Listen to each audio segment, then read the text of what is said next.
The Durian Heat, bringing big ideas and critical opinions in Southeast Asia. Hey, this is Arlene. Hi, this is Grace. And you are with us on our Durian Heat, where we bring you news and also discussion on Southeast Asia. So this time we want to put a focus on Thailand. Right. And Thailand, as we all know, is currently being ruled by a military prime minister, Yes. which is Prayut Chan-o-cha. And because the military has been ruled for the last almost 1 year, if I'm not mistaken, a lot of political and economic changes that we have seen, as well as social changes that we have seen in Thailand. And with us is Prangtip Daorueng. She is a journalist based in Bangkok, Thailand, and she will be sharing with us on the whereabouts in terms of Thai politics, economy, and social. Hello, Grace. Hello, Arlene. How are you? Very well, thank you. All right, so thank you for joining us for the interview at Durian Heat at Durian ASEAN. So before we get on to our the questions regarding the press freedom in Thailand, how about just a little bit background of yourself?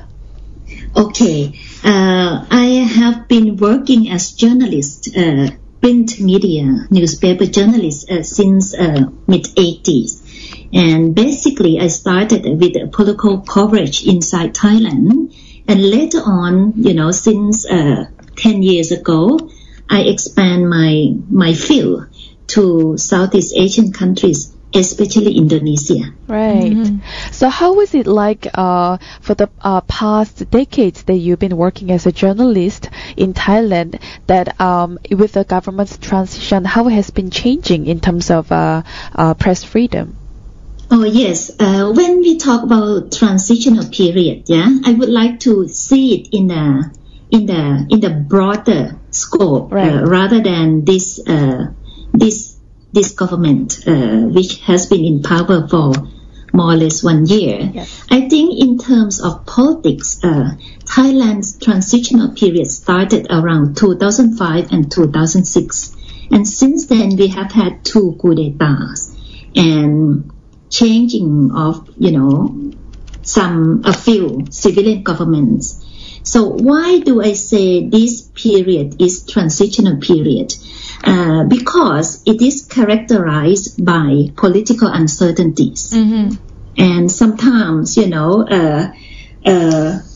are so many changes, including violence, sometimes extreme violence. So in this context, Thai media has to adjust ourselves a lot. Mm-hmm.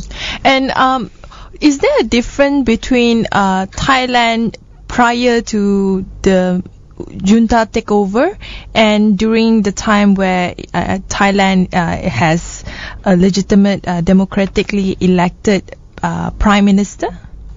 Yes, actually, you mean change in terms of politics or in terms of media? In terms of press freedom. Press freedom, all right. Okay, for Thai political context, since we changed from absolute monarchy, from constitutional monarchy in 1932, we have had this, swing between civilian governments and military governments all along. So in terms of press freedom, it is up and down. Of course, during the time we had a civilian government, things were more accountable, in the sense that they will need to listen to the voice of the voters in order to gain votes. So there were limitations. There have been limitations of, press freedom in a different way. Harassment, for example, against the media happened as well under the elected government, civilian government. However, in a more subtle way. The style of military government is different. How can I describe it? It is more direct and it is more obvious, and it is hard to question. Mm-hmm. And according to an annual report by the US-based democracy watchdog Freedom House, Thailand was judged to have fallen into the category of not free from a designation of partly free a year ago. From your point of view, does it show that there's a weakening in terms of political rights and civil liberties, especially for journalists? Yes, actually, it is obvious, and sadly, we used to be one of the free press country in Southeast Asia, but I don't think we are anymore. The situation is getting more difficult for many reasons, and one of those reasons are the strengthening of law that control the media and including internet media as a whole. So we also heard about this martial law, which was declared on the May 20th, and it is also by the Thai Army General Prangtip, that it looks like there is a sort of total censorship when it comes to internet freedom or press freedom in general. That is correct, especially internet freedom. And then how do people then find their platforms to express their voices or opinions? Okay, now when we talk about internet freedom, we need to separate professional media from online usage of media or social media. So these are two different groups, but sometimes they are overlapping. Now, the question is, how do people find a platform to express their opinions? In fact, right now, social media is very active in Thailand. So people throw in whatever, they feel, they think, so much that sometimes it leads the issue in traditional media. Right. Meaning that, professional media, every day they will have to monitor Facebook and post on social media. Sometimes they use stories from social media as well. Right. So it is a new practice for professional media in Thailand that just happened, only a few years back. So in this sense, social media has become more and more powerful over professional media. So people still use this platform to express their opinion on many, many things, except some things. Mm-hmm. When you say social media, is there any particular media that the Thai, especially the younger generation, often use? Is it probably Twitter or Facebook? Mostly Facebook and Line. Mm-hmm. Twitter is not so popular here, but Line chat or Facebook, Instagram, this kind of thing. Yes. In Malaysia, one of the popular outcome that has been going on since 2008, especially when Malaysia at that time was in a transition towards a post-Mahathir governance, areas such as citizens journalism started to become a very popular thing, especially when you have a very limited capacity among journalists, and then you have a public that is concerned about the societal as well as the political situation in Malaysia.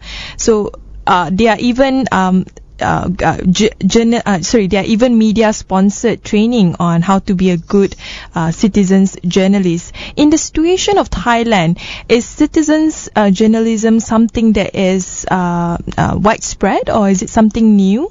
The concept of citizen journalism is here in Thailand as well, but as an extension of the existing professional media organization, or as a part of media organization that are set up by NGO or non-profit organizations, or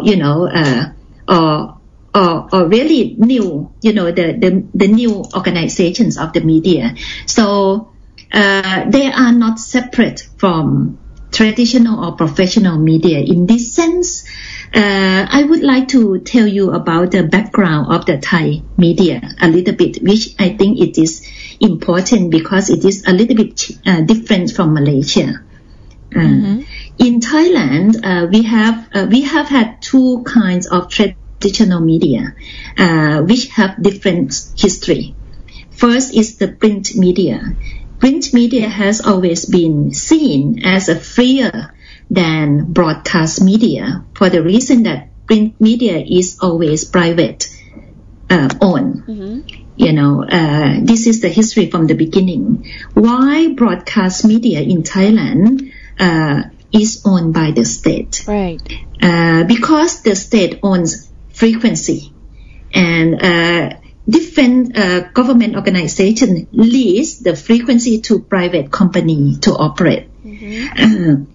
That is why it is the perception in among media professional in Thailand historically is that print media is freer, and in the history they always challenge the state for press freedom. Right. Now I think this is a little bit different from the history of Malaysian media, in my opinion.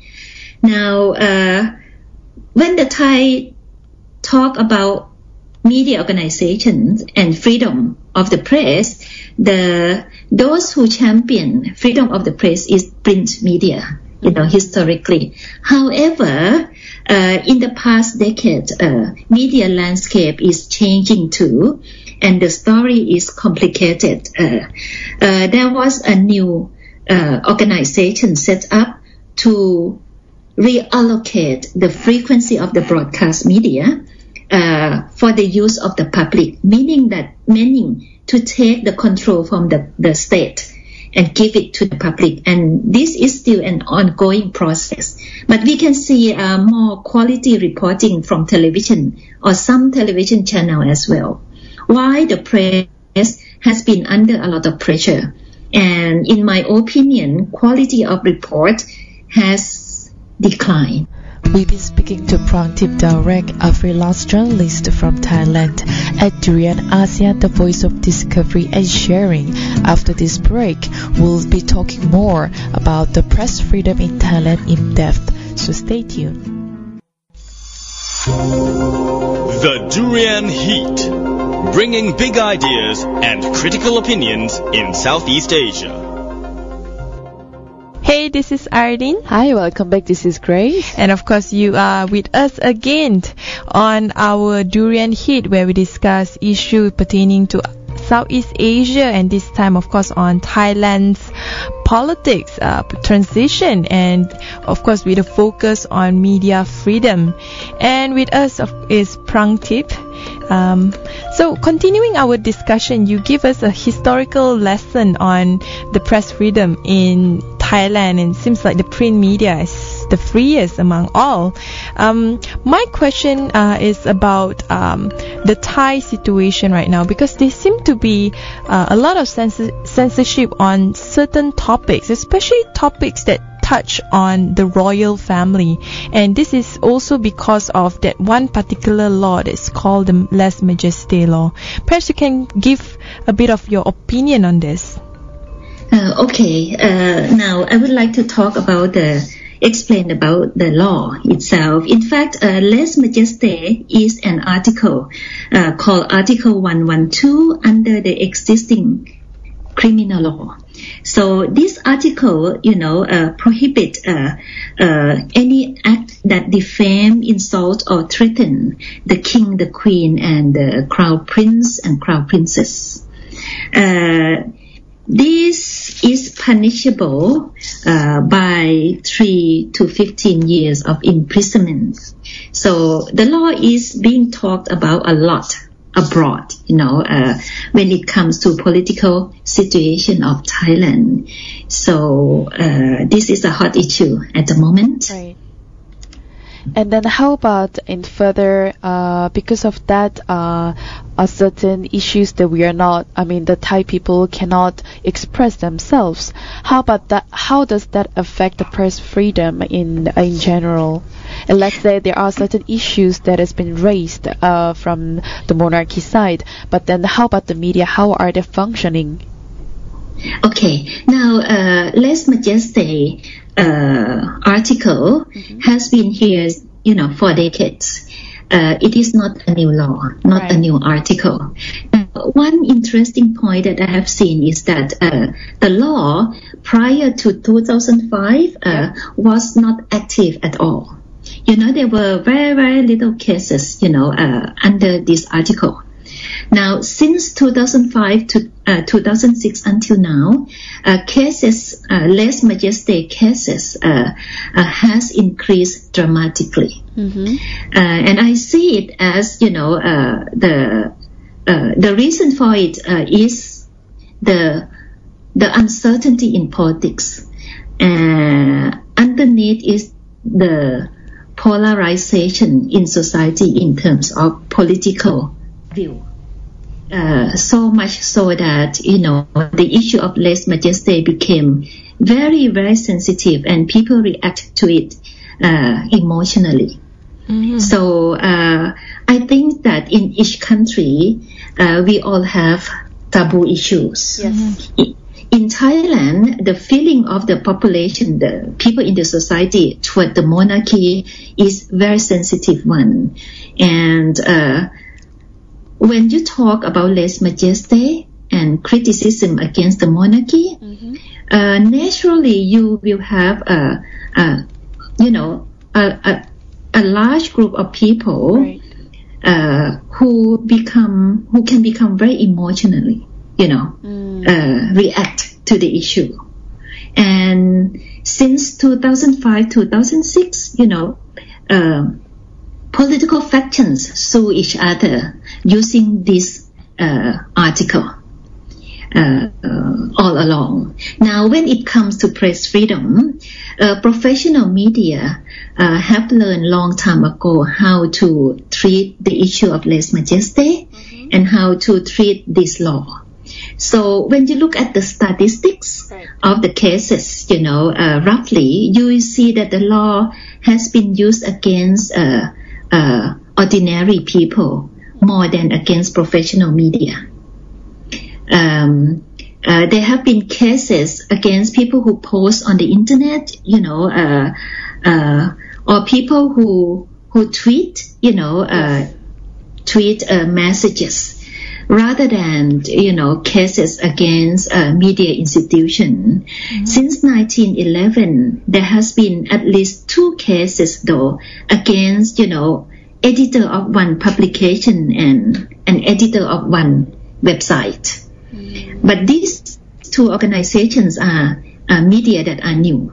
They haven't been there, for long. So I think the experience in dealing with this issue is less than established media organization. Right, and also I can see all those comments as well as the article that after the law, with the law, the Ministry of Information and Communication Technology, they claim to have blocked a lot of websites deemed as hosting the materials critical of this monarchy, and also there are a few journalists also have been in the prison under the harsh provision of this law as well.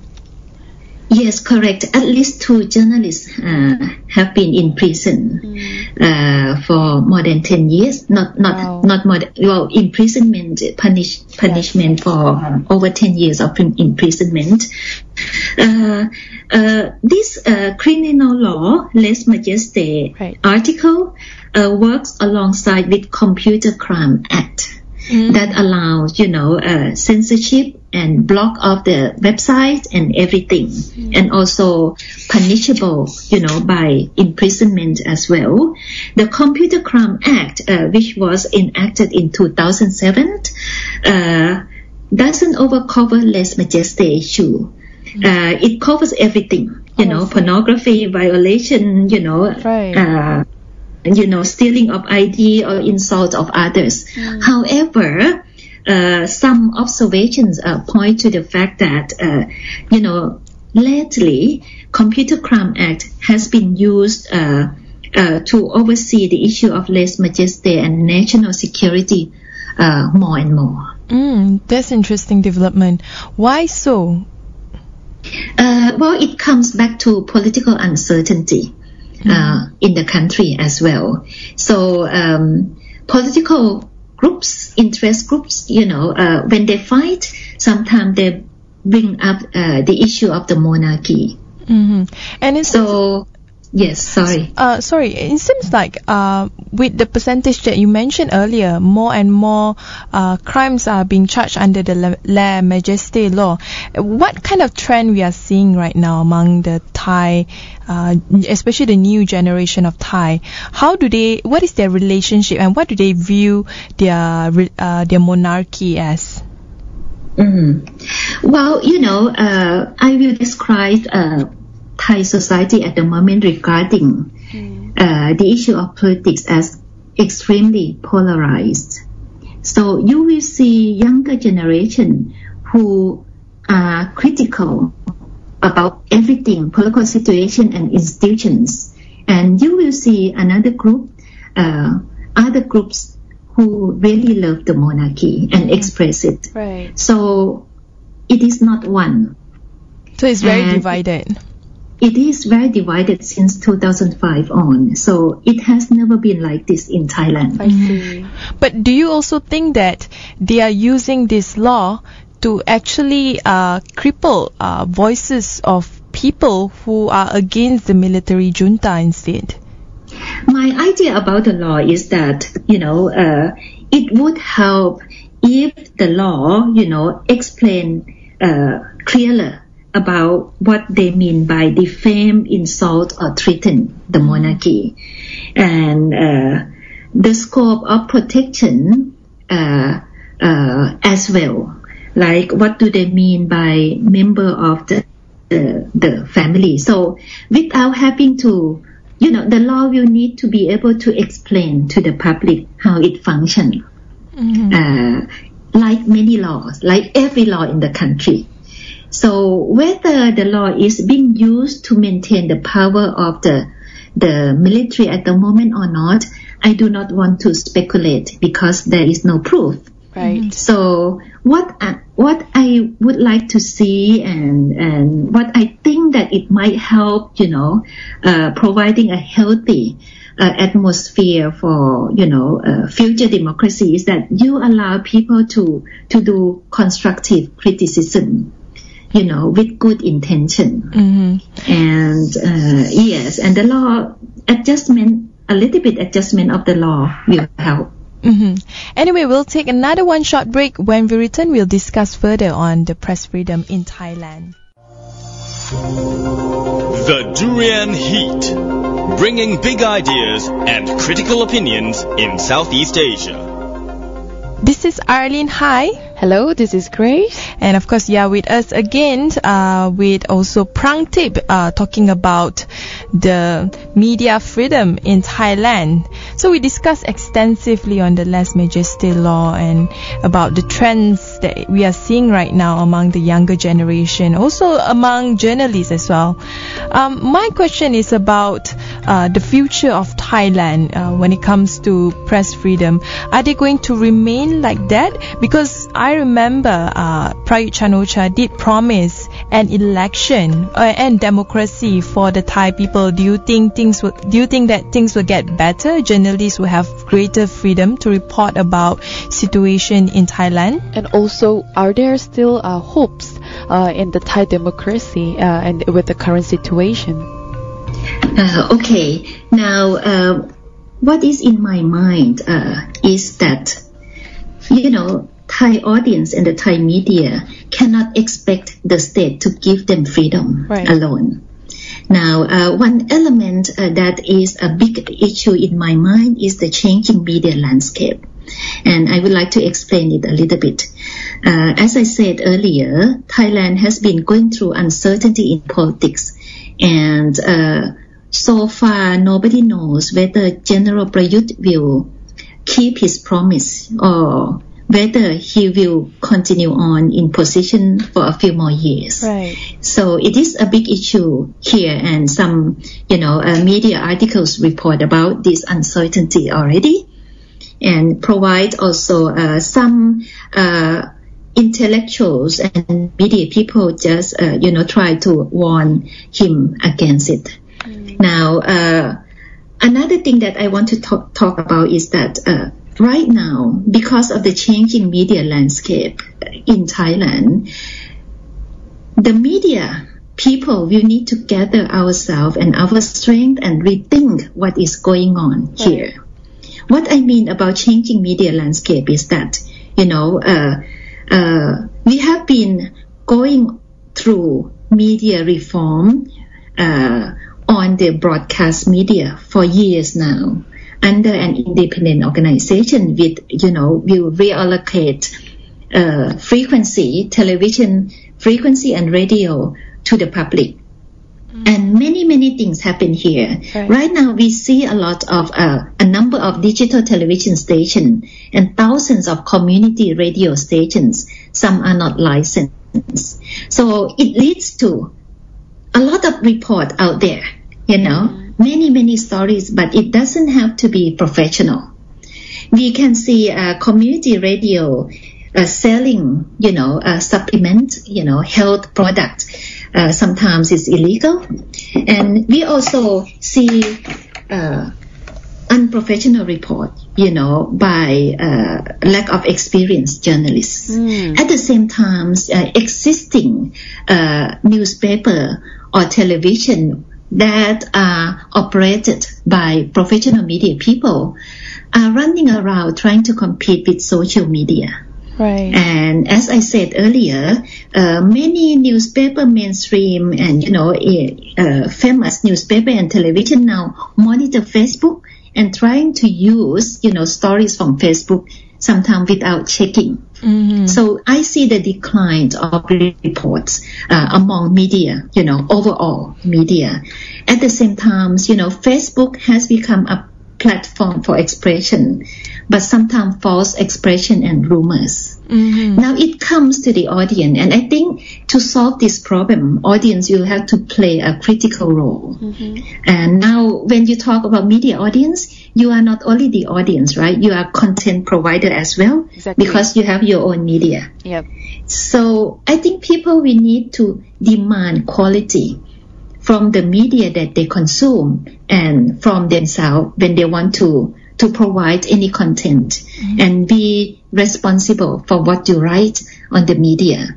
How can when you say demand quality, it's interesting because if you compare it to Malaysia, I think the exact same thing is happening, where we see the decline in good journalism and the heavy reliance on social media, even by online or print media or even broadcast media to create genuine content.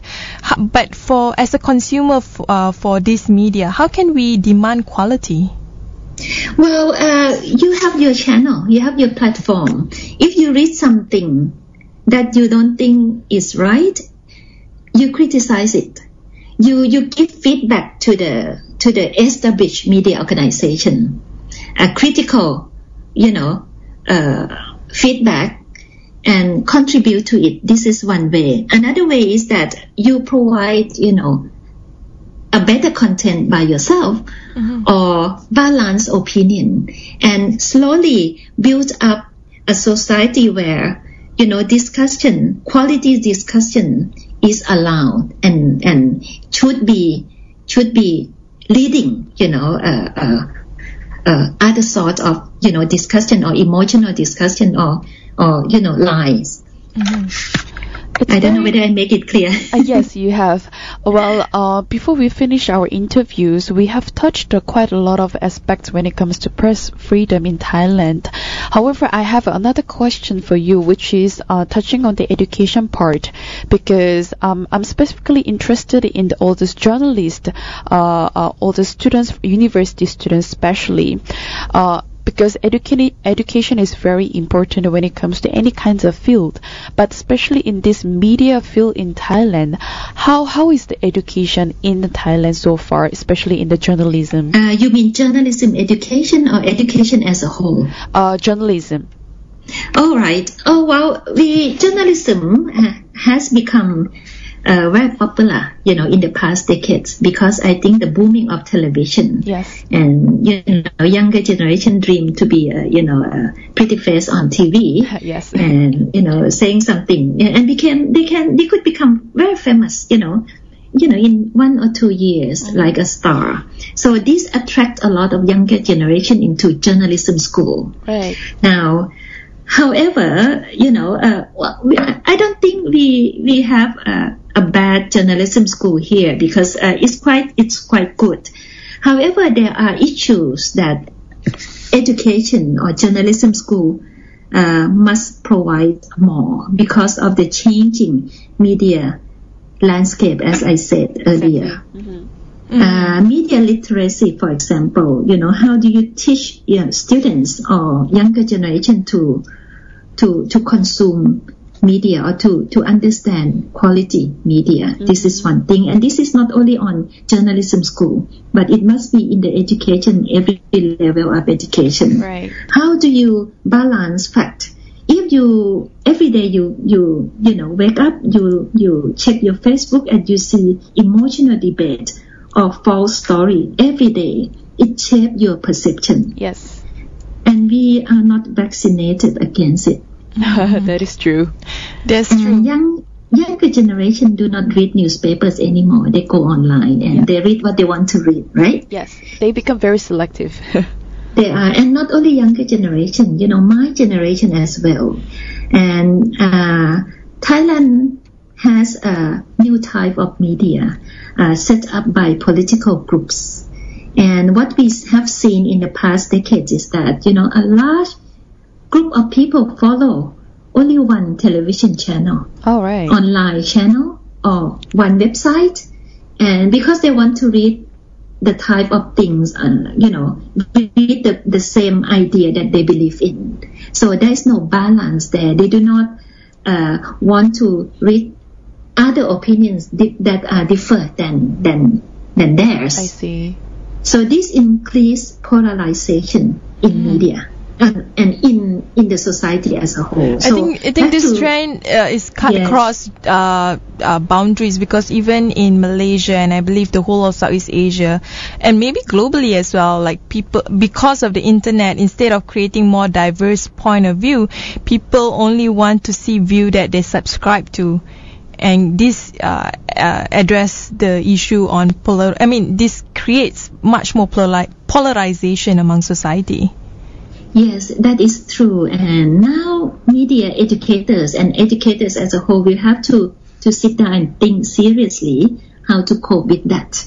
Otherwise, we will, in the next 5-10 years, we will live in a totally different political, society. Never experienced before, especially in a fragile political society like in Thailand. Right. So we talk about reconciliation in Thailand a lot, but we somehow do not know yet how to deal with this phenomena. That's true. And the same across Southeast Asia. I think when it comes to press freedom, is an issue that we need to tackle regionally. Anyway, that's all our show today. Thank you very much, Prangtip, for sharing your view with us. And that was very insightful, and to understand better what's going on in the press freedom in Thailand. Thank you very much, Arlene and Grace.